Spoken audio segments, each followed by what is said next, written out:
À démêler 3 pièces choco. Aujourd'hui, j'ai 2 astuces pour vous. La première concerne les gros poissons fumés qu'on ramène généralement du bled. Au final, je pense que ça sert à rien. Il vous suffira simplement de prendre du maquereau ou alors du chinchard que vous allez tout simplement mettre au four ou alors air fryer pour avoir le poisson fumé idéal pour vos sauces. Ensuite, pour la préparation de ma sauce, j'ai utilisé donc du akbamant et des petits poissons fumés que j'ai pré-cuits et réservés pour ensuite faire ma sauce. Vous voyez qu'avec le air fryer, au bout de quelques minutes, vous avez déjà un bon poisson fumé que vous allez pouvoir utiliser.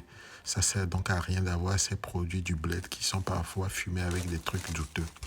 Pour le adémé, lorsque vous revenez du bled, il vous suffira simplement de les nettoyer correctement à l'eau claire, ensuite les essorer, puis les conditionner en petite quantité utilisable en une seule préparation et directement les mettre au congélateur. Lorsque vous les ressortirez plus tard pour réaliser votre sauce, elles seront encore bien fraîches et bien vertes. Ensuite, pour la sauce, il faut avoir le bon coup de main pour pouvoir bien fouetter les feuilles d'adémé, histoire de les rendre bien gluantes. Et ensuite, pour la préparation, vous avez donc le processus normal de préparation. Vous rajouterez finalement de l'huile rouge si vous aimez cela. Je remercie d'ailleurs ma sœur pour l'astuce de conservation de l'adémé.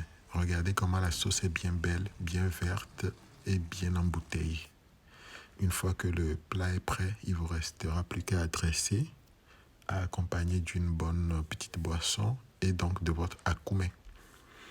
Ensuite, il faut bien manger. Regardez bien. Je sais que ça vous donne envie, mais allez, à plus.